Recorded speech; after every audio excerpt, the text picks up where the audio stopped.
So a month ago,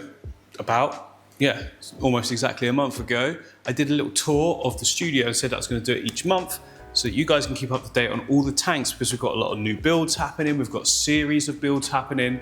So this is like a good reminder of each of the tanks that have like come into fruition, plus updates on the old ones. So this is the latest one that I want to show you because it just looks so good.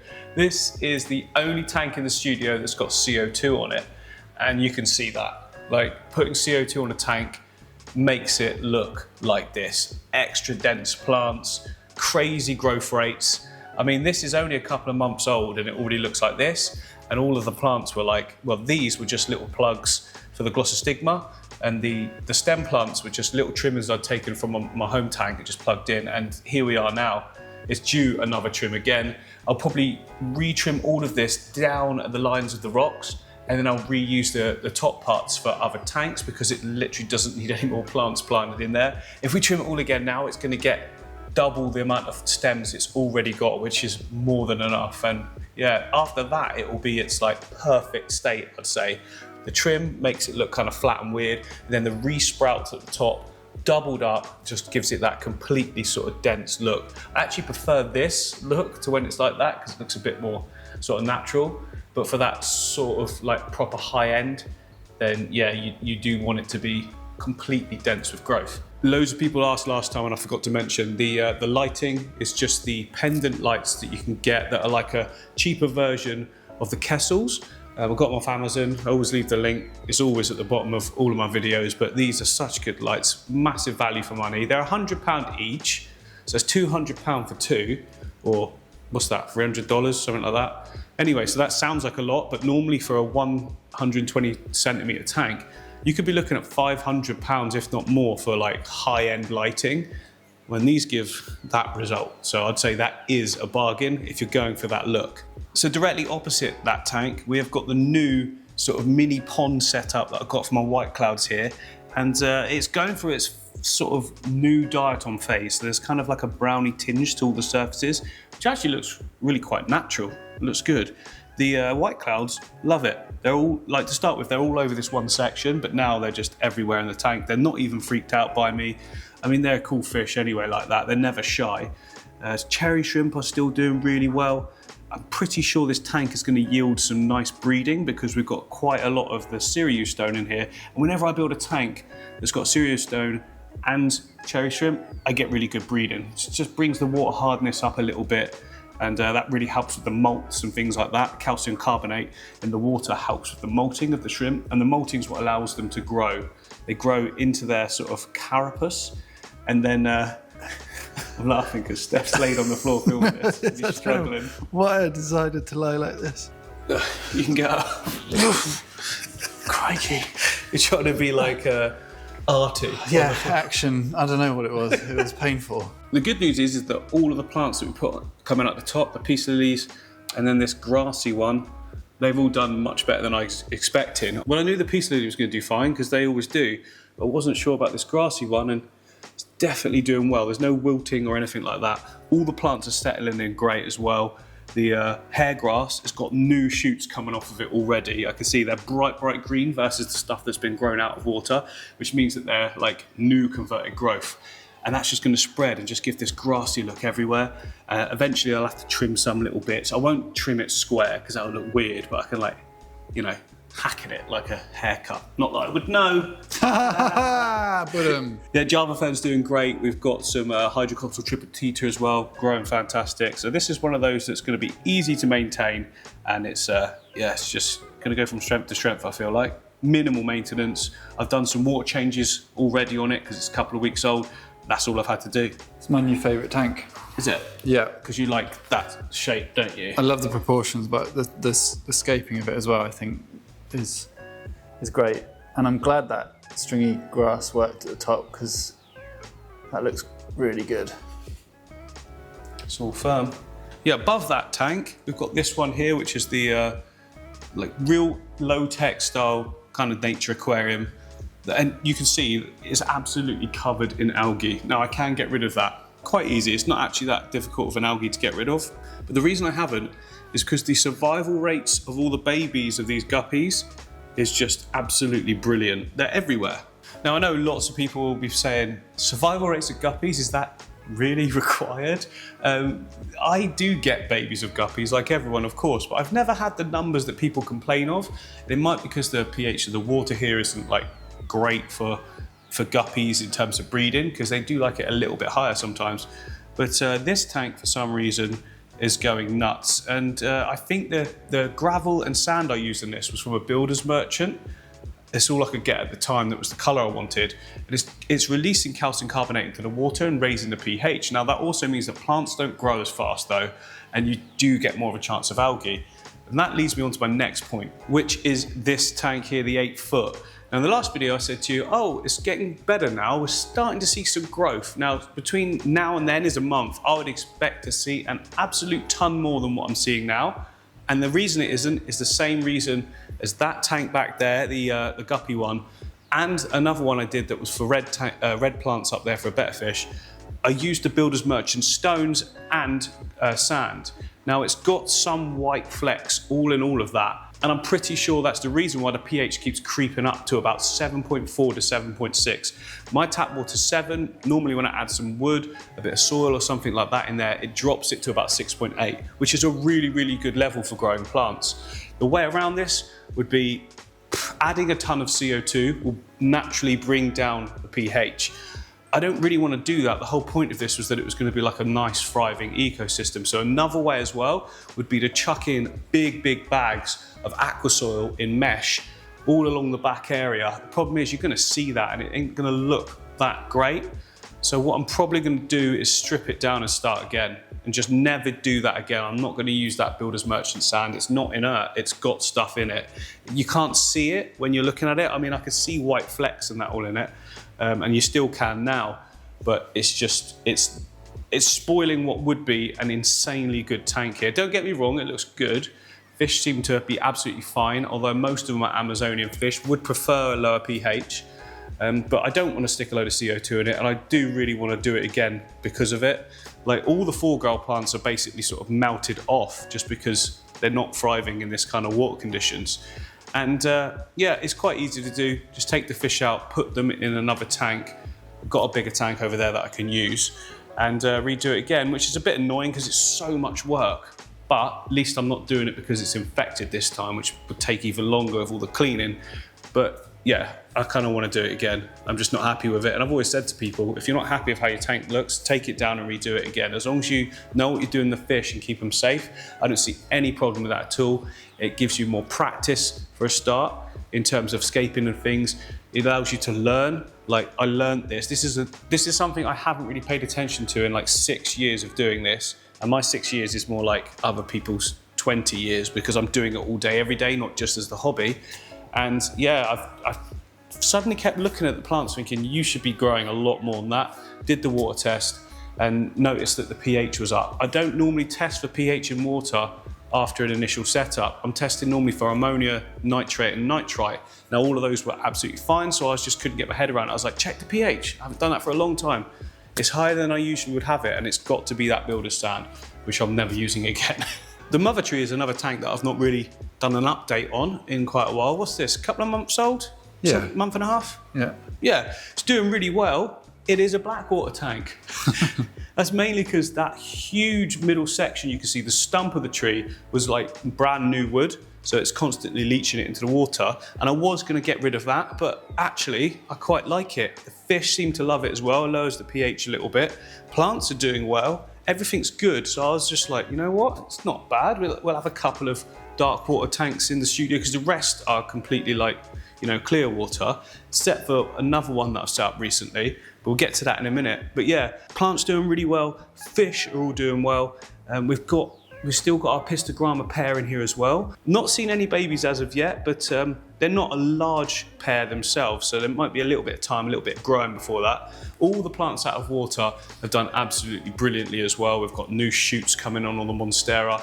That Pothos is just getting taller and taller by the day, but it is the right amount, so I don't really want it to absolutely explode, but I will not need to start bringing it back on itself soon. Yeah, another completely easy one. This has had 2 water changes since I set it up, and even those were only partials. and it's just looking after itself. And when you get the pH of that level, like below the 7 or on the 7, I always find that that is the case. I don't normally run into algae problems and things like that unless we've got a higher pH. So if your water does have a higher pH, there's a couple of options. Like I say, use CO2 to bring it down, or you can put like a 50-50 RO water to tap water, and that should bring it down as well. So it depends where you are and what your water's at, but some people quite often say to me, my lighting's good, my plants won't grow.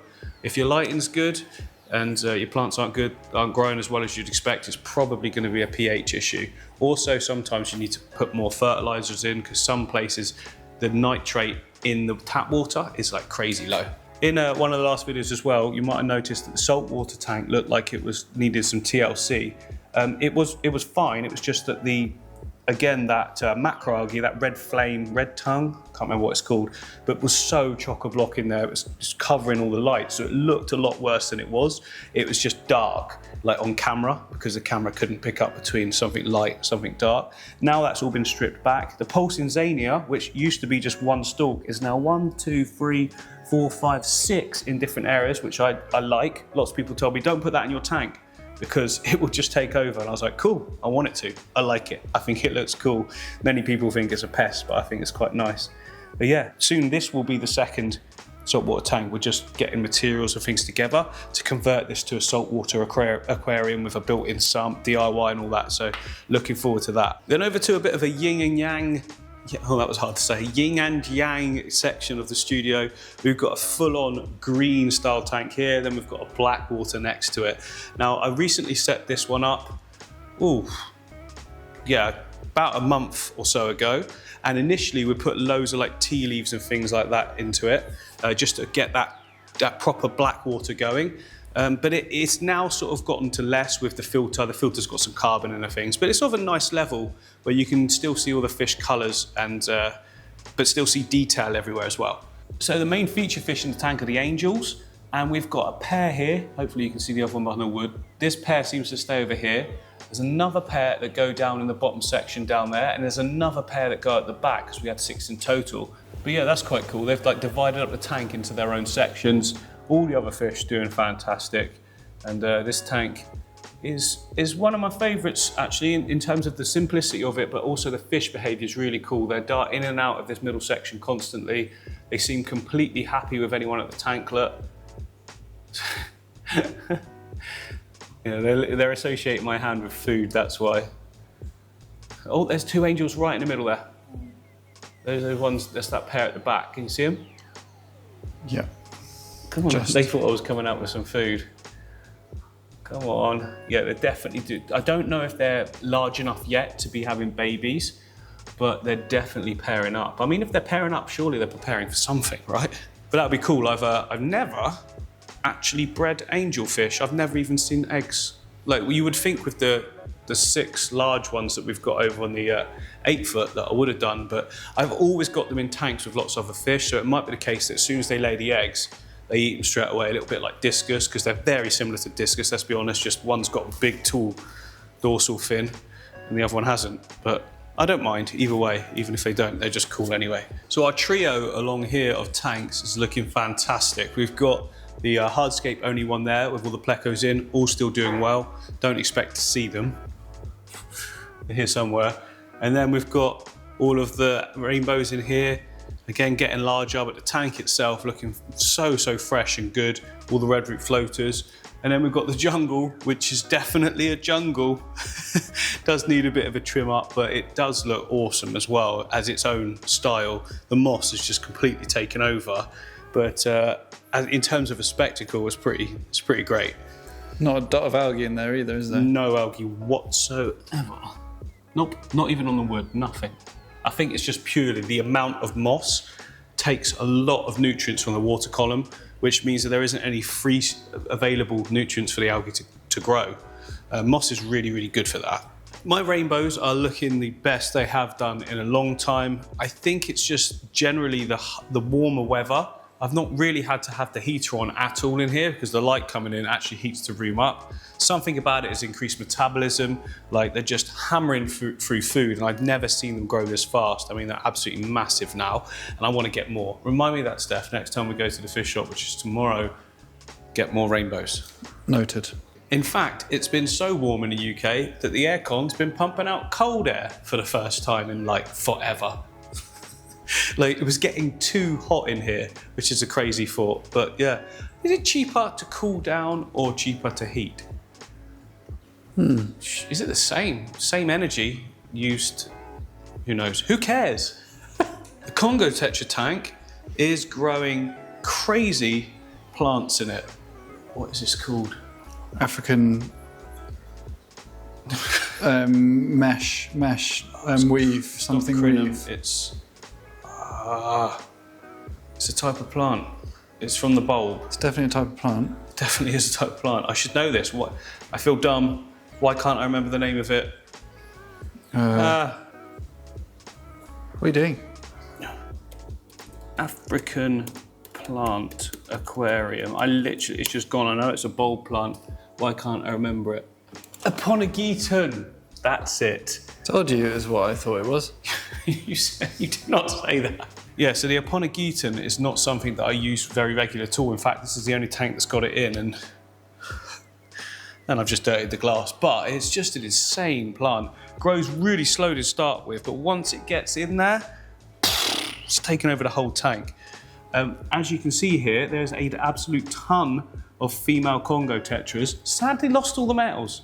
No idea why. All the males just one by one over the course of since setting it up. Every now and again, one just passed away. It could have been the age. They were a lot bigger. They used to be mine. I actually bred them from babies. No, they weren't babies. They were like juveniles when I got them like 4 or 5 years ago. So yeah, for whatever reason, I don't know why. All the females are good. So might be a case of finding some more males to add to this tank. The fish wall is coming along so well. It's starting to look the best it ever has. There was a period of time when it was all just, every tank looked basically the same and it was just for storage. And I thought, I don't want it just for storage. I want some for storage, but I also want them all scaped in different ways. This is the newest addition to it. Video coming on that very shortly. So we've got the guppy tank here, which is all just epiphytes. That is just amazing. Another tank with 0 algae in it. The reason I'm saying that and emphasising it is I used to get like most of my tanks with no algae in them, but recently we've found that there is this certain algae that I cannot get rid of, but I'm currently working on a method. We'll come back to the fish wall in 2 seconds. I just want to show everyone what we're talking about. Come on over, Steph. Just give me a sec. No, you're going to hurt yourself. You are. So yeah, in the strawberry rasbora tank, you can see, look at this algae. It's like merino moss ball stuff. It's not clung to anything. It just grows and just gets stuck everywhere. And over time gets more and more and creates its own little balls. And no chemicals I've found so far lights are going off. No chemicals I've found so far have worked. It's just all about manual removal. But I'm working on something right now that's arriving later. I want to make sure it works before I even tell anyone. So yeah, hold that thought. So as with last time I showed the tank, still getting loads and loads of babies in this one. We'll do a feed in a minute, and there's one right there already, look, on the sidewall. Oh yeah. This tank has loads of babies, but it's also got planaria. Have you seen those before, Steph? See that wormy thing? It's got a big flat head on it, and they are ugly. But they are renowned for killing shrimp because they will go the colour of whatever shrimp you've got in that tank. That's how sort of people know that they eat them. But it literally doesn't seem to be the case in this one. I've got a product that'll actually kill off the planaria and hydra, but not kill snails and shrimp. But to be honest, it doesn't seem to be affecting it. If I see any issue, then I will get on that. Maybe I should just get on it now. Yeah. Same with this one again, it's still doing brilliantly. It's got loads of babies. These two are just breeding machines. Yeah, it's been really fun actually setting up a successful shrimp tank that I know is breeding well. I've done it before in the past where you get your initial babies and then you don't see any more. But this one keeps bringing generation after generation after generation, both of them do, so that's really nice. So this tank though is the one that made me work out the issue talking about earlier with the pH, because I was looking at it all thinking, like I told you in the last video, what's going on? I'm gonna have to strip this down and start again. This pH keeps shooting up to nearly 8 over and over again. 8. Do a big water change, within a couple of days it's going back up to 8. I guess it's the water volume with the rocks and the sand and the gravel that's all got that calcium carbonate in it that's just causing it, so I'll have to redo it again. The fish doesn't mind at all. He looks mega healthy, but the tank and the plants do not like it. I guess it creeps up slower on the 8 foot just because it's just a bigger volume of water, so it could take more time to leach in. But I'm kind of glad it's happened in a way. It's taught me something new that I haven't had to learn before, like now I have, so it's good. Just a little hello to Timmy. Yeah. Oh, his mister's come off. I think it's the water level. Yeah, water level's a little bit lower. We need to come up like about an inch, because the water level's just below the misting zone. Yeah, because it's actually under the water, but it's not, it needs to be a certain height to create that sort of bubbling, mystifying effect. Hello, Timmy, you all right? Always happy. Yep. The littoral zone tank is going through it's going through a bit of an ugly phase. I'm not too worried because the fish are still absolutely loving it, but there's a little bit of cyanobacteria forming on these front areas. Again, I also used in this tank the builder's sand. I've been using it regularly because I found these big bulk bags of it for cheap, which for building is great, but for putting underwater and leaching calcium carbonate,